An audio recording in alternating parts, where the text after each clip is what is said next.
أعوذ بالله من الشيطان الرجيم. بسم الله الرحمن الرحيم، والصلاة والسلام على سيدنا محمد وعلى أهل بيته الطيبين الطاهرين المعصومين.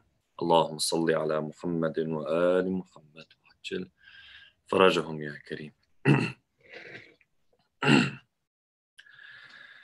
أعوذ بالله من الشيطان الرجيم. بسم الله الرحمن الرحيم. صلى الله عليك يا سيدي ويا مولاي يا رسول الله. صلى الله عليك يا حبيب الله.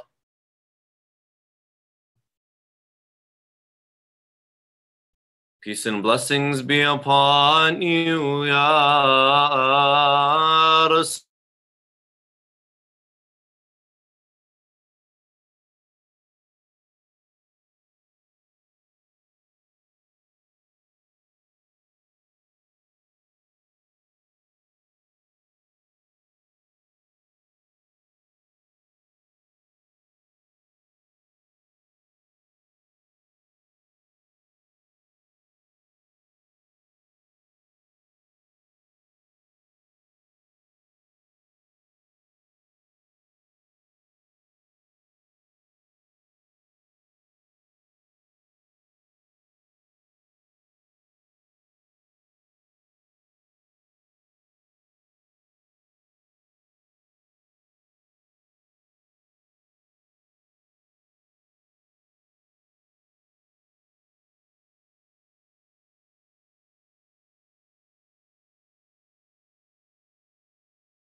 We apologize for that. Jazakumullah khair.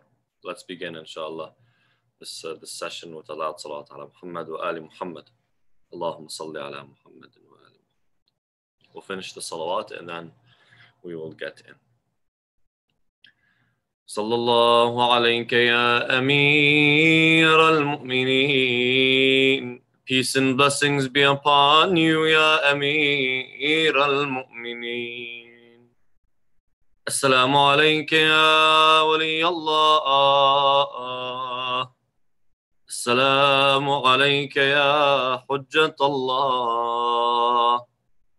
Assalamu alayk ya Akh Rasulillah. Assalamu alayka ya Mawlay wa ibn Mawlay ya Ali ibn Abi Talib wa rahmatullahi wa barakatuh. Peace be upon you, O proof of Allah. Peace be upon you, O you who was chosen by Allah. Peace be upon you, O brother of Rasulullah. Peace be upon you, Ya Ali ibn Abi Talib. Wa rahmatullahi wa barakatuh. For the love of Amir al-Mu'mineen, sallu ala Muhammad wa ali Muhammad.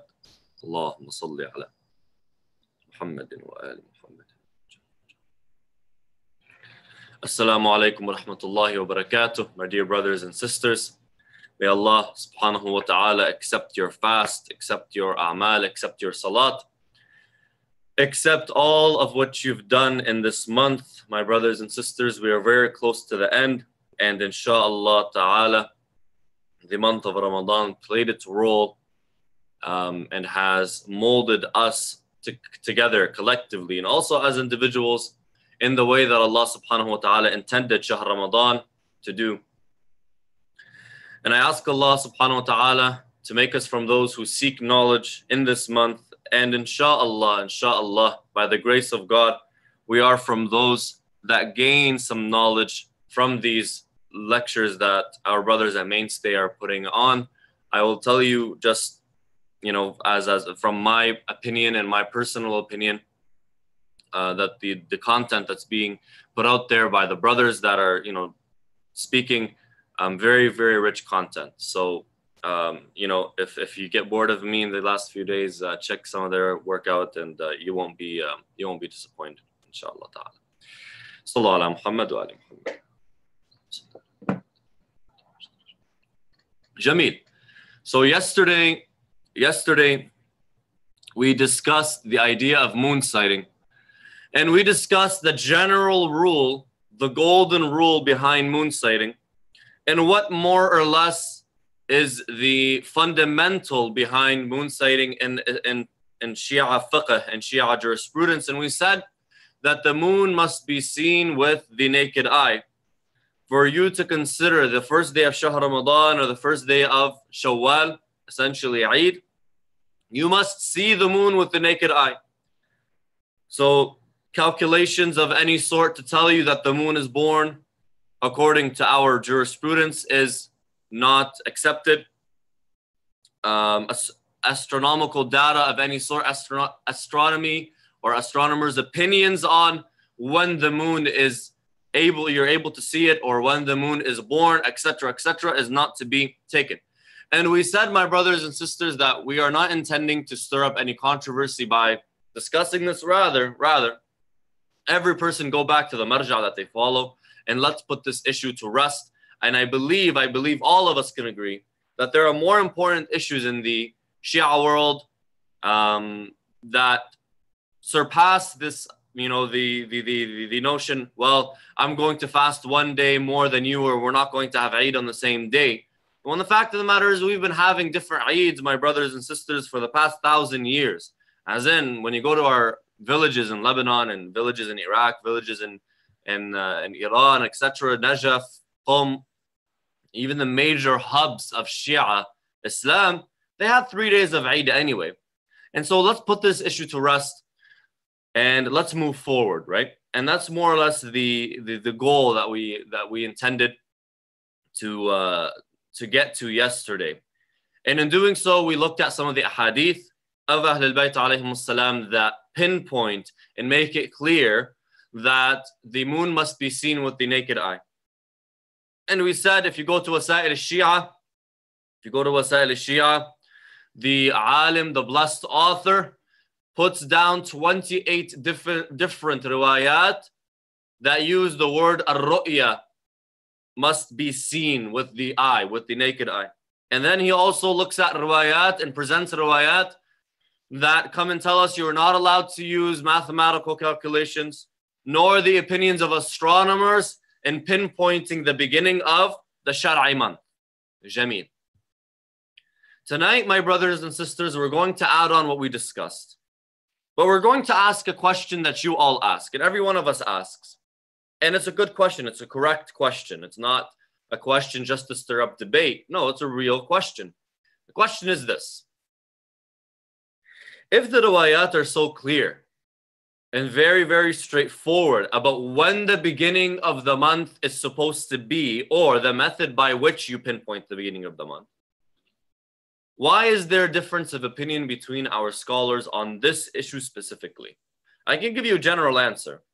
And say, well, generally speaking, the ulama will differ in opinion on issues because one alim's opinion from what he understood from the riwayat differs from the other alim's opinion about his understanding of the riwayat. Sure, that's the general opinion, or that's the general answer to the question that you're posing.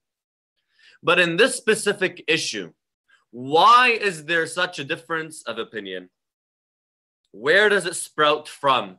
If the riwayat are so clear about a person having to see the moon, about not being allowed to use mathematics and other opinions, or opinions of astronomers rather, where does the difference of opinion sprout from? Number one.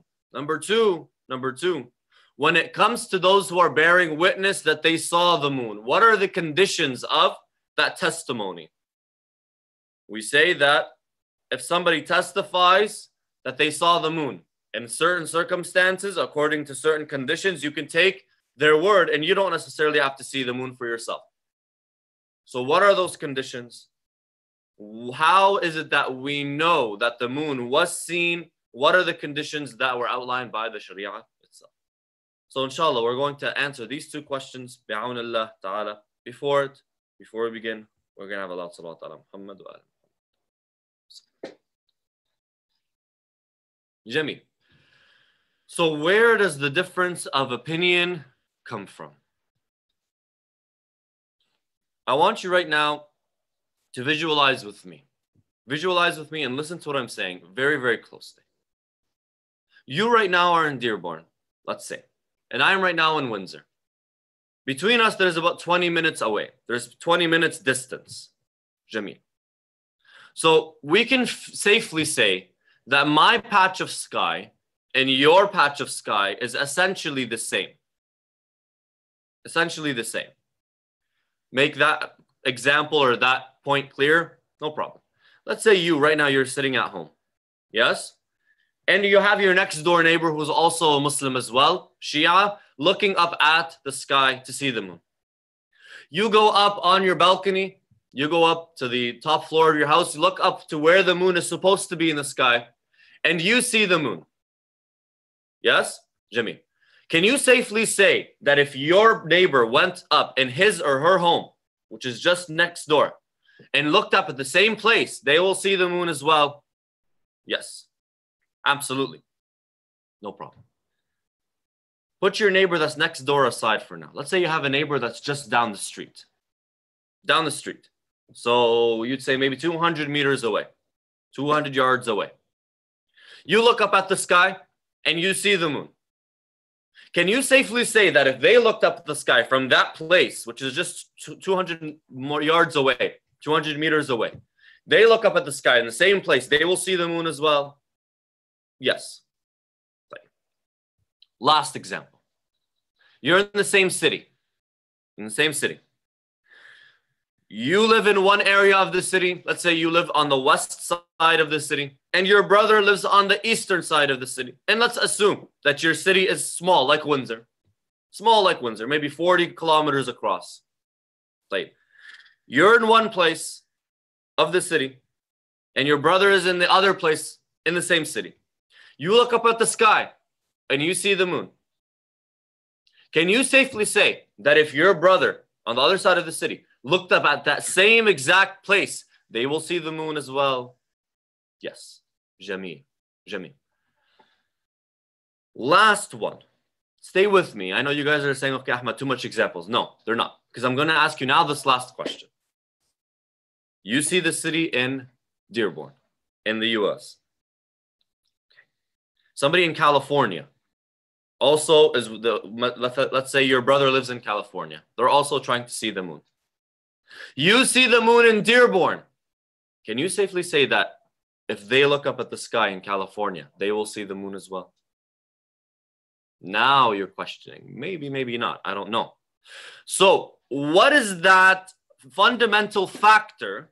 What is that factor that essentially will differentiate between you being able to see the moon as compared to someone else at the same time trying to see the moon or not? As in, what is that fundamental factor that links your sight with someone else's sight of the moon? Do you see the question? What is that fundamental factor that draws the connection between you living in Dearborn and someone else in which if you see the moon, they will also see the moon? What's that factor that plays a role? Distance. Distance. Yes? We said if it was your neighbor, no problem. What you see is what they're going to see. If it was somebody 200 meters away, what you see is what they'll see. Someone at the other side of the city, what you see is what they'll see. Someone in California, you said, I don't know. Right? So the fundamental factor was distance. Jameel. We call that distance. We call that distance in fiqhi terms. You can understand it as al-ufuq. Al-ufuq, the horizon. The horizon. Why you and your neighbor were able to see the same thing in the sky is because essentially you share the same patch of sky. You share the same horizon. You share the same horizon. Why you doubted between you and someone in California, you didn't doubt if that person was looking in the same direction. No, they were looking in the same direction. We assume that we're all looking in the same direction. You didn't doubt if that person didn't have the necessary tools to see, or his eyesight or her eyesight wasn't good enough. No, the issue that made you doubt was merely the distance, the horizon. Are you both in the same horizon? Jameel, Jameel. When it comes to the difference of opinion between ulama, it's about the issue of horizon, the horizon. What is considered to be the adequate distance between 2 points to the degree where we can safely say that the sight, seeing the moon in this one means you will ultimately see the moon in the other place. What is that distance? What is that radius or diameter, essentially? That if you see the moon in one place, within that circle, you should see the moon as well in the other place, as long as it falls in that circle. What's that circle? What's that distance between the 2 points? That is where the difference of opinion sprouts from. Some people, some ulama rather, made the circle small, meaning between me and you in Dearborn, there's 20 minutes away, we fall on the same ufuq, we fall on the same horizon. But between me and someone in Australia, we don't fall on the same horizon. Between me and someone in England, we don't fall on the same horizon. We have different horizons. Then there are those ulama that came and said, no, the diameter is much greater, much bigger. So if you see it in Windsor, then the person in England can break their fast according to your eyesight, or according to what you saw, not your eyesight, according to what you saw, according to your testimony, according to your sight. meaning your sight and his sight are one and the same. They say that there is a mulazamah between the two sights, between the two testimonies, between you two witnessing the sky. And the only reason that this person didn't see it was because of clouds, because, let's say, the atmosphere, the humidity, etc., many different factors that play a role. But as long as you saw it, and you guys are within that same diameter, the same horizon, they can break their fast as well. This is where the difference of opinion comes from. Before we delve into the different opinions and the different ulama that hold different opinions, let's find where Ahl al-Bayt alayhim as-salam spoke about this, and how you yourselves, my brothers and sisters, can see where the difference comes from, and how the riwayah was very vague, or the riwayat, the two that I'm going to read, are a little vague about that distance itself. But they do say you can take from the testimony of someone else in another city. But they don't tell you the distance between them. At least in these riwayat. طبعا, I'm not a mushtahid, and I'm not going to be opening this bahath myself, because I'm not at that level whatsoever. But more or less, again, to present the riwayat for you and for the barakah, inshallah ta'ala. So go to also, we're going to Wasa'il al-Shia, volume 10, page 254. We have riwayah number 9. Look what it says. Riwayah number 9. Look what it says. It says, عن عبد الرحمن ابن أبي عبد الله, one of the companions. He narrates. He says, سألت أبا عبد الله, I asked Imam الصادق عليه السلام, عن هلال شهر رمضان يغم علينا في 29 من شعبان. He says, it's 29th of Sha'ban, ya Imam. And we look up and we don't see the moon in the sky. What do we do? فقال لا تصم إلا أن تراه. Do not fast until you see it. طيب. Or فإن شهد أهل بلد آخر فقده, or فقده. You yourself, your taklif in the moment is, if you don't see it, don't start fasting with the intention that it's Shahr Ramadan. طيب. Later on, if you found out that another city, another place saw the moon, then remake that day, then redo that day.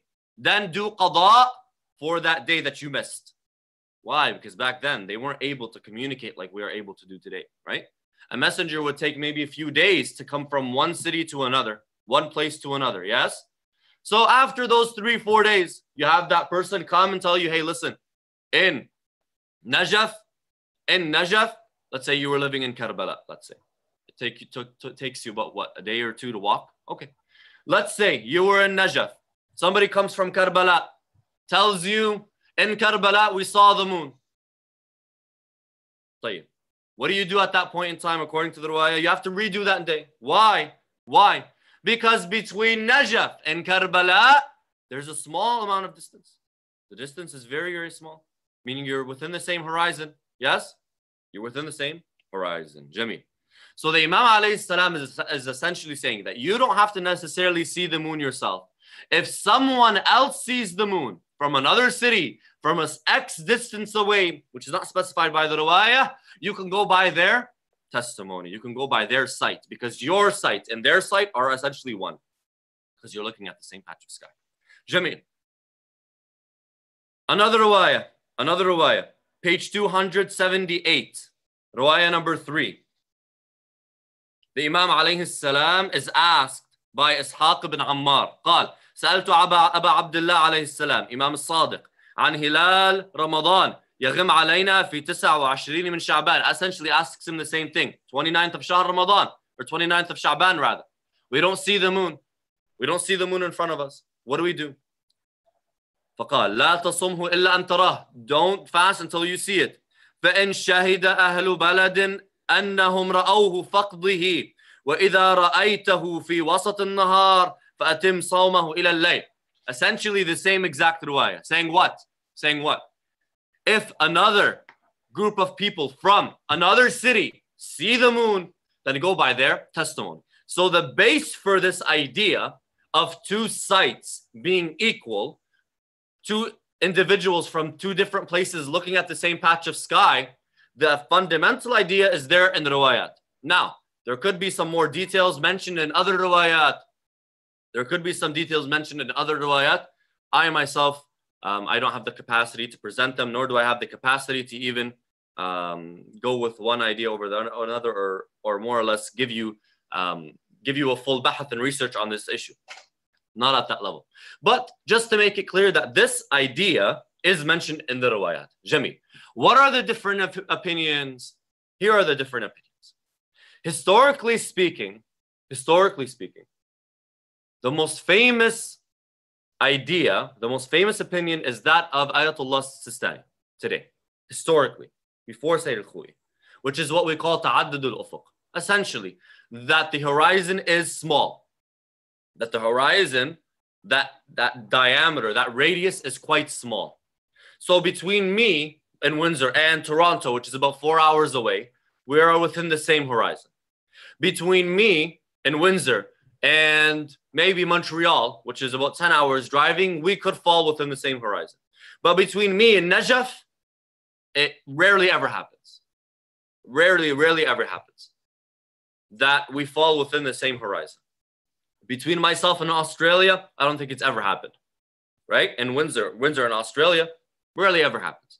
So that diameter is very, very small. How do you calculate that diameter? Sayyid Sistani more or less gives us the method by which to calculate that diameter, and the diameter changes year to year. It depends on how high the moon is in the sky. Well, and if you think about it, let's say the moon is low in the sky. It means that diameter is going to be smaller. It means the diameter is going to be smaller. The amount of people that can see it is going to be less because it's low in the sky. It's low in the sky. Like if it's high in the sky, it means that diameter is going to be larger. So it depends on different factors, yes? This is the most famous idea, and it's called ta'addud al-ufuq. Ta'addud al-ufuq. And usually, ulama that believe in ta'addud al-ufuq are those ulama that will have, mathalan, Najaf having Eid on one day, and then the other part of the world, the Western hemisphere of the world, will have Eid on the next day. Generally speaking, it's those ulama that have essentially 2 days of Eid. Why? Because if it's seen in Najaf, their circle is very small. So only the surrounding countries can break their fast in accordance to what Najaf saw for Eid. But if it's seen in Najaf, I can't break my fast here in Windsor. So I have to wait till the next day if I don't see the moon in my respective city. Jameel. Historically, this is the opinion that most of our ulama, many of the ulama at the very least, were, they actually believed in. Up until Sayyid al-Khou'i rahmatullahi alayhi came along. Sayyid al-Khou'i looked into this issue, and according to Sayyid al-Ruhani, he really delved into this issue, and he came up with an opinion that was there before. But he more or less based this opinion, gave it its core, and more or less made it famous. Made it famous. We say shayyadha. He made it strong. And that is what we call wahdat al-ufuq, having one horizon. What do we mean by one horizon? He says this. He says, if a city shares part of the night with another city around the world, wherever they may be in the world, then they are of one horizon, because their night is one. And if their night is one, then the horizon must be one, because the sun comes up for both of them and comes down for both of them. They share at least one part of the night. Therefore, they share the same horizon. It's night here, and it's night, for example, in London, England, meaning we share the same patch of sky. When they look up at the sky, it's dark. When I look up at the sky, it's dark. We share the same sky. Therefore, we share the same horizon. Taban. I'm like, this is super superficial. It's much deeper than this, but I'm trying to make it easier to understand. Sayyid al-Khou'i came forward and wrote an entire bahath in his Minhaj al-Salihin, and more or less revolutionized the way that we understand moon sighting. Now, is he the first person to come up with this idea? No. Sayyid al-Ruhani mentions 3 or 4 of our great ulama that have a similar idea. One of them being Sheikh al-Bahrani, another one being Sharif al-Radi or Sharif al-Murtada, and other ulama as well. So this idea was there, but Sayyid al-Khou'i more or less brought it about, presented it, made it famous, and gave it its base and fundamentals, and made it so that those that are listening and seeing Sayyid al-Khou'i understand where he's coming from and why he's saying what he's saying, and convinced many of the ulama.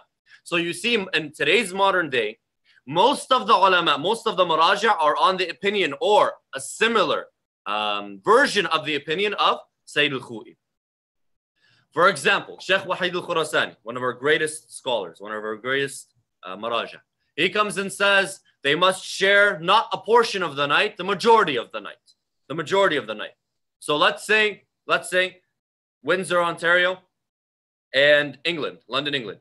They share 2 hours of the night, and the entire night for them is 8 hours. They can't break their fast on the same day. But Windsor, Ontario, let's say, and Edmonton, Alberta, in Canada, between them, by plane, there's 4 or 5 hours.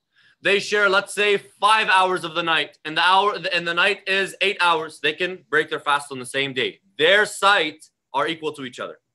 Okay? Their testimonies are equal to each other.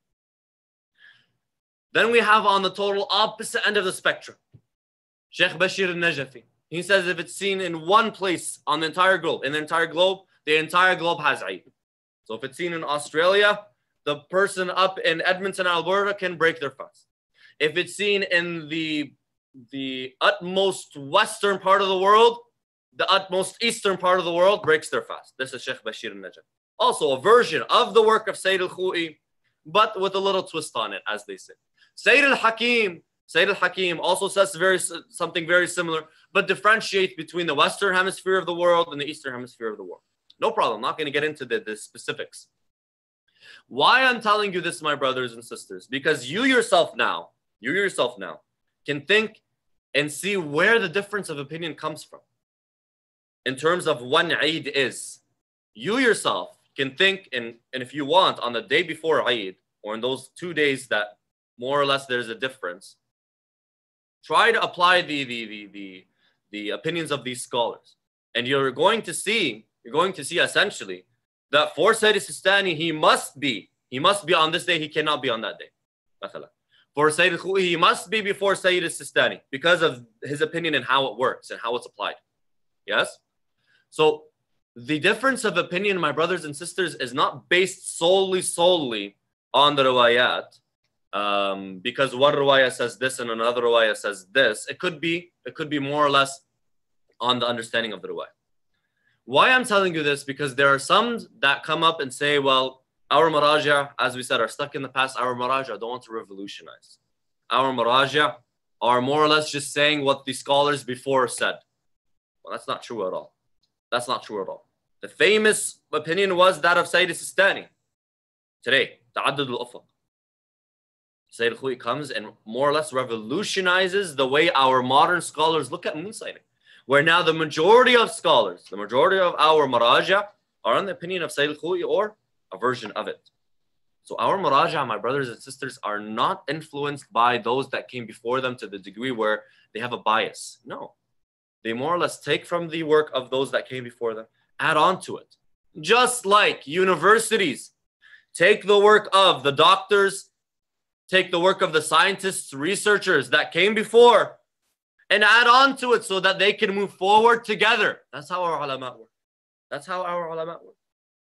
And that's why in the maktaba, in the library of one of the greatest scholars of the age, such as Sayyid al-Khou'i, he has the books of Sheikh Yusuf al-Bahrani, which was on a different level of fiqh altogether.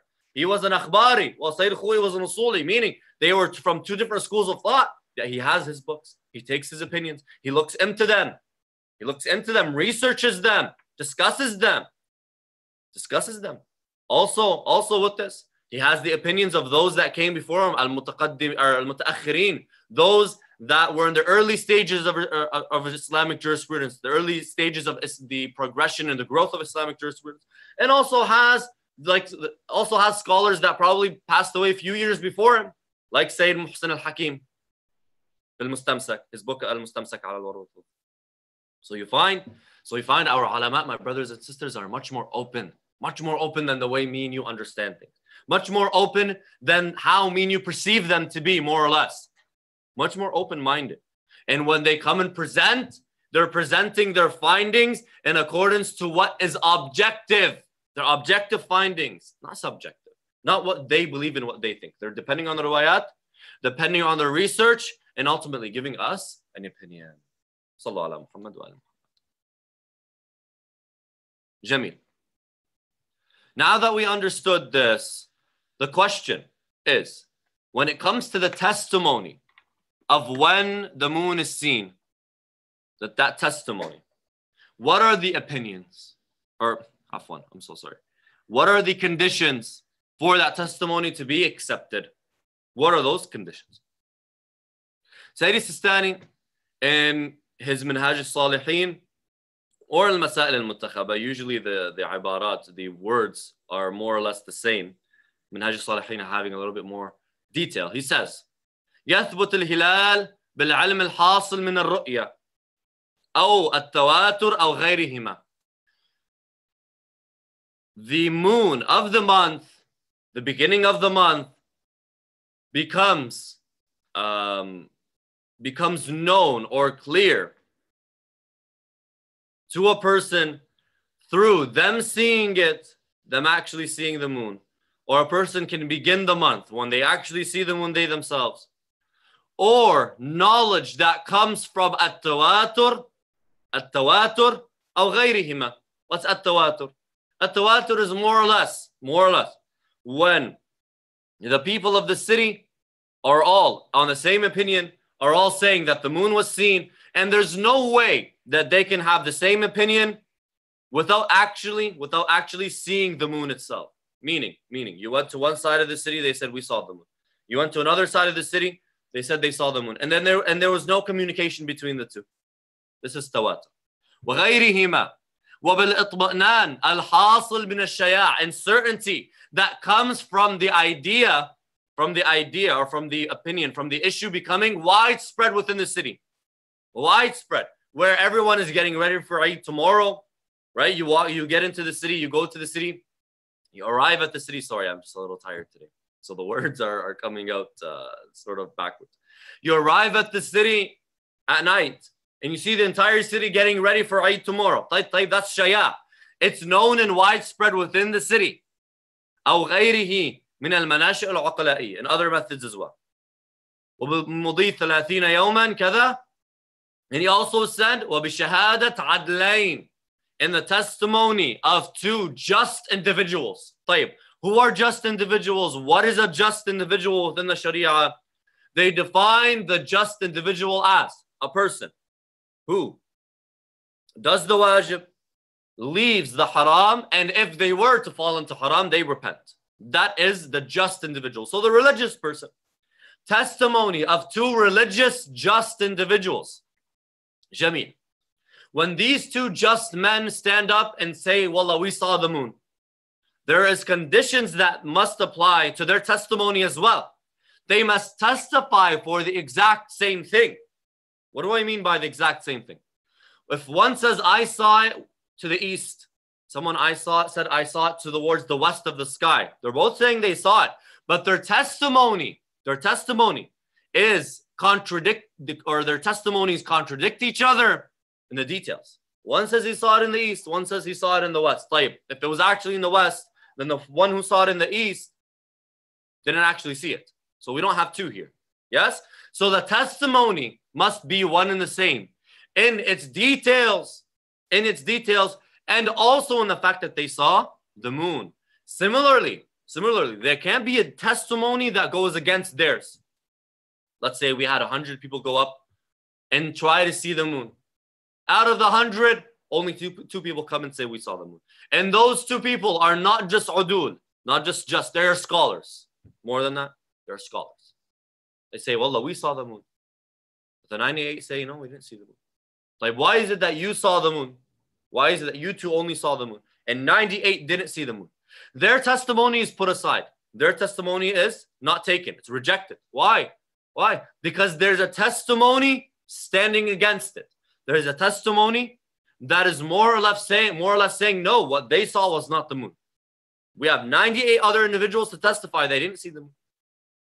So there can be a testimony opposite of theirs.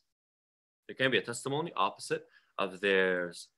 With this, my brothers and sisters, there's a long discussion of the conditions, when it's taken, when it's not taken. It's not for us. That's more or less for the ulama that are telling us that the moon was seen or not seen. And I'll tell you something. The ulama that are on that board that more or less takes the opinions of different parts of the North America and even also the ulama that are in Europe, the night before Eid or 2 nights before Eid, they're scrambling, trying to get me and you,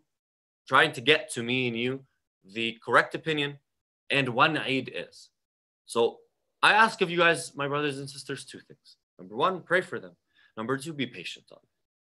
It's not that they're scrambling because they don't know what's happening. No.